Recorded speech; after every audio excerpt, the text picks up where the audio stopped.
The In Conversation podcast series with author Nigel Beckles. Welcome to the podcast. Get ready for takeoff. Welcome back to my In Conversation podcast series. My guest for this episode is copywriter and breast cancer awareness advocate, Dr. Marlene Ellis. Greetings, Marlene. Welcome to my podcast series. How are you? Greetings, Nigel.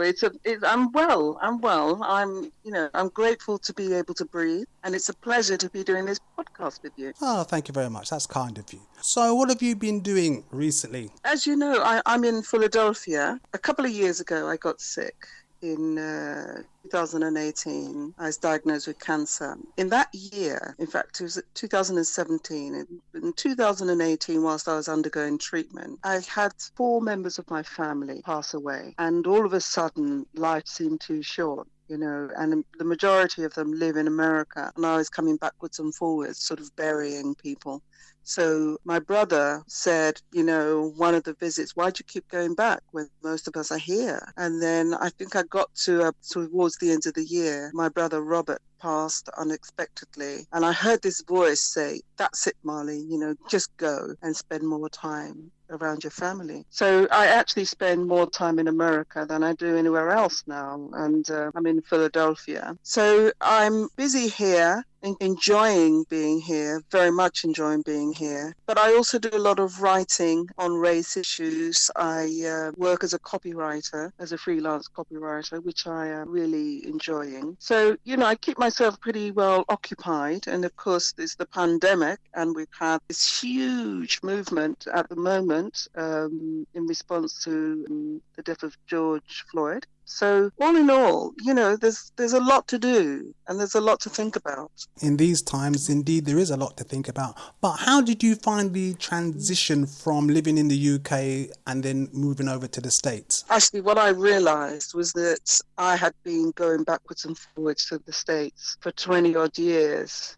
And maybe 30 odd years. And what I didn't realize is how much I had become a part of it anyway. The years pass and you suddenly think, actually, this is a part of me. The transition, a lot of being in a different country is your state of mind. And once you've got that clear, the transition is not hugely difficult for me. So coming backwards and forwards between the US and the UK for a long time. It doesn't really, I love it actually. But I think what I've learned about myself is I prefer being on a continent than I do an island. That sense of space, the presence of being around a bigger Black population means a lot to me. So I really appreciate that. I understand you attended university. I assume you attended in the UK. So which subjects did you qualify in? Well, I was a mature student. So I actually went to work first. My first job was as a police officer. So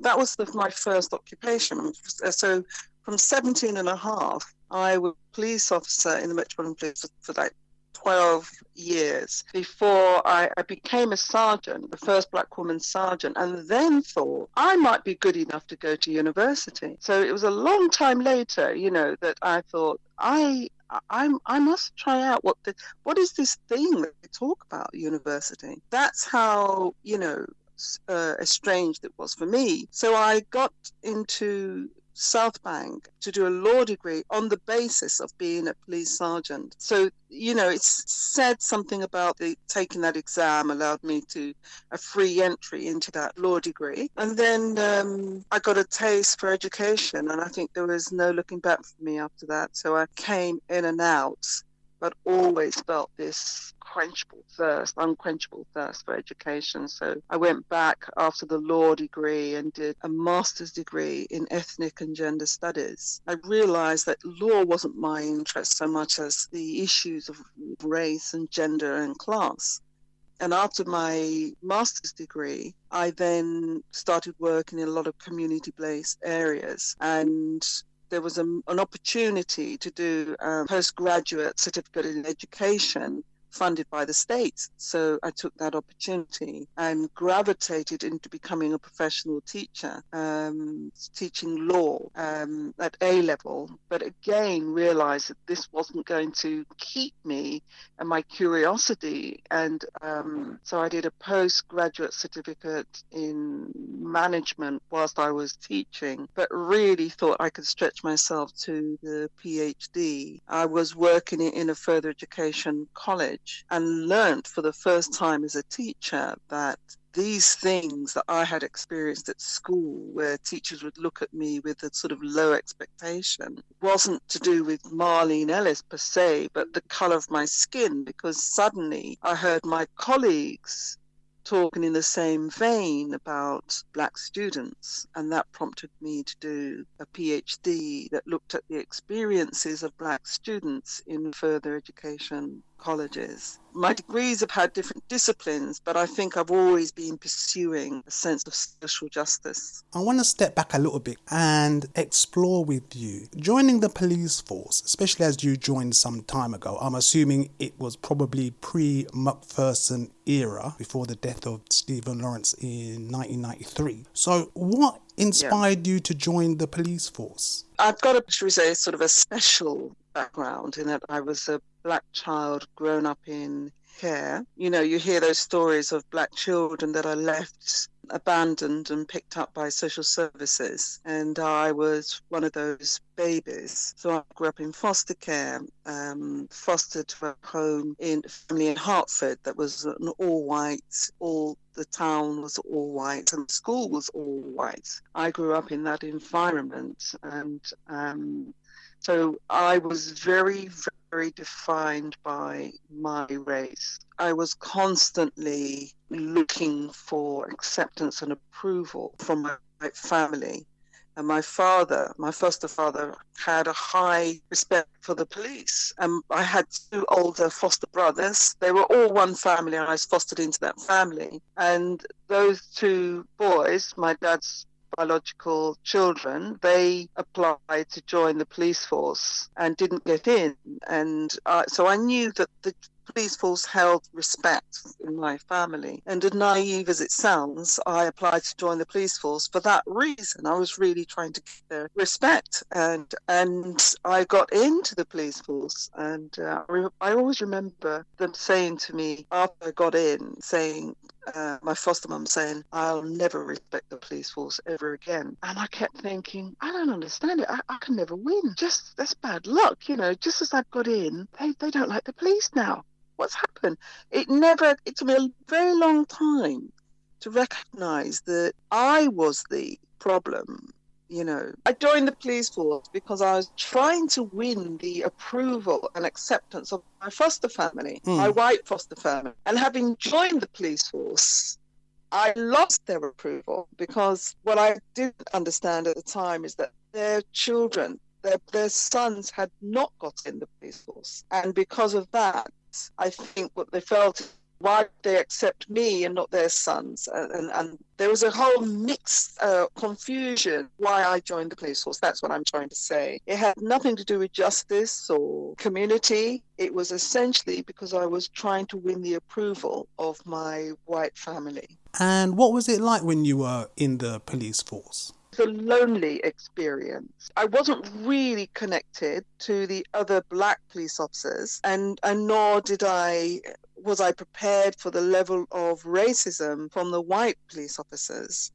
So I found it a very lonely experience. I wouldn't say I was a particularly good police officer, but I tried to, I think when you've got a background like mine, it was not a good choice, because you don't know yourself well enough to be able to make decisions with such power and authority, on somebody else. So I found it very challenging, but I was very active having said that, I worked very, very hard to create a Black Police Association. I was very committed and went around meeting every Black police officer I knew in the Mets. But as soon as I became a sergeant, became the first Black woman sergeant in the Met. And I made a conscious effort to try and create a Black Police Association. That really was although I don't go down on record for that, that was, I would say, my legacy, because it was a real struggle to get policemen interested, Black policemen interested. And in the end, I'll be honest with you, I went to some senior white women, and it was their actions that really started the ball rolling in trying to create a Black Police Association. Until they got involved, it was very difficult, to get Black policemen involved. Back in the day, I was a Unison rep and I was secretary of the Black Workers Housing Group. And I do echo that experience. Some Black staff were just not interested. You can tend to be seen as a troublemaker or you're stirring up trouble. I found myself targeted not only by white staff, but by Black staff as well. So I can understand. Me too. Yeah. I must be honest with you, I felt that Black policemen in the police force didn't want to go anywhere near me. They were more comfortable to be with white women than they would be around me. And BPA, the Black Police Association, only launched once I worked with white women to get that launched. And I'll be honest, that was the final cause of my departure, that lack of support I felt from my Black male colleagues. Well, I understand you're also a political activist. So what inspired you to take that particular route? I think for me, I've learned, as I've learned more about myself, I've been on a continual, commitment to growth. I've learned about the wider structural relationship to racism, and understand that although many see the police as particularly racists, I know from my journey that they are not particularly racist. You see the outward manifestation of their conduct, but I also saw as a teacher that became a university lecturer as well as an A-level teacher, that teachers at all levels do as much damage and in a less bloody sense to Black youth. So it became very obvious to me that the structural systemic idea of racism had to be tackled. And my activism was a sort of a natural growth in getting that clarity that it's not in the police that you get justice, it's the structures that need to be addressed. And so you eventually, inevitably, have to arrive at a political solution. And I went to look for where that lay. And I have to be honest with you, you realize that the party political systems are also part of the structural problem. So my activism is concerned with what do we do about the problems we are in. If it's not about just teaching, and if it's not about just having better police officers, what is the solution? And I work with people called Sister Esther Stanford Kose, Kofi Klu, Sister Jande Soa. They work on a campaign called Stop the Mangamizi campaign. And they're conscious that you cannot dismantle the master's house with the master's tools. So Mangamizi is Swahili for the annihilation. We must stop the destruction of us as a Black people. And how do we go about doing that? And Stop the Mangamizi campaign has what I think is a very good solution, at least a strategy that takes us beyond protesting is of course important, but where is it to take us? And how do we do that? And I think we are in a place where we should now be talking about what next? What is the strategy to do next? And what's become clear, Nigel, is that when we got sick with this virus, it was a pandemic. It was a global virus. I could catch a flu in Philadelphia and you're going to catch it in England. So we were very much connected. We saw with one man die, of course it's not just one man die, but George Floyd triggered a global response. So we must have a global solution. The idea of us being Black people in different nations with different national solutions clearly could not work. So I'm interested in my activism in really discussing with people the global solution to a global problem of racism, which of course is the real pandemic. So I'm overwhelmed with emotion and anger and frustration, as everybody else is at this moment. And there's nothing more important than our health and our survival. So activism and this positioning feeds everything that I do, everything. Because if it's not feeding the survival of us as an African people, then I don't actually think it's worth doing. Well, you're also an advocate for raising awareness regarding breast cancer. So why did you take that decision? This for me is a part of the activism. I learned when I was diagnosed that we, as African women, whether we are in the UK, in the US or in Europe, we are dying 40% faster. That's nearly twice as fast as white women for the same breast diagnosis. And that really shocked me. And it troubled me because I thought, well, what happens to our next generation? If that's the rate we are dying at in 2020, and why is that same pattern occurring across Europe and the UK and the US? Entirely different medical systems, and yet it impacts us in the same way. So I have a commitment in that political activism.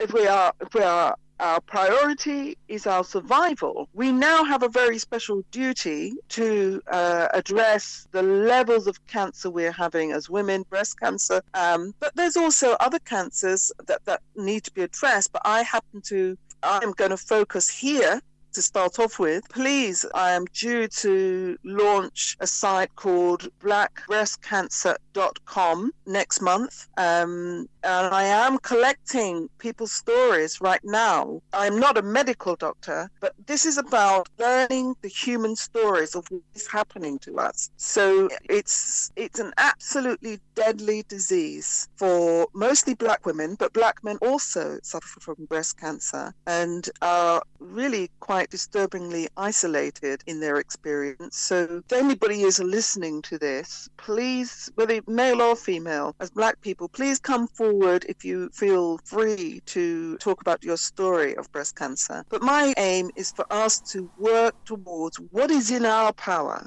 to take control of our bodies, to heal our own bodies. I'm not rejecting the formal treatments. Those things have got to be personal decisions. But still, what is it that we can do to minimize our diagnosis of breast cancer? And in particular, a key problem for us is that we tend to be diagnosed with breast cancer. There's a 21-year difference. We get it earlier than white women, and we delay going to the doctor to get ourselves diagnosed. And we have, on top of that, what they call a diagnosis of triple negatives, so that black women apparently tend to be diagnosed with a very aggressive form of breast cancer called triple negative. So when you put these three things together, we are younger, we delay getting ourselves diagnosed, and then we have a more aggressive breast cancer. These things cause a higher mortality rate amongst us compared to white women. That is why I'm interested. That's why I'm working in this area. So Marlene, how can people contact you? I'm very active on Facebook and I'm very active on LinkedIn. Otherwise, my email address is marlene@marleneellis.com. So that's MARLENE at Marlene, my name, ELLIS.com. Marlene@marleneellis.com. Okay, well, thank you, Marlene, and thank you very much for your time. Thank you. Bye-bye, Nigel.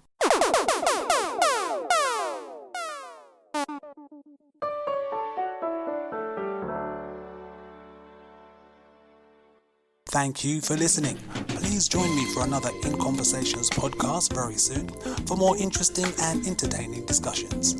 Stay safe.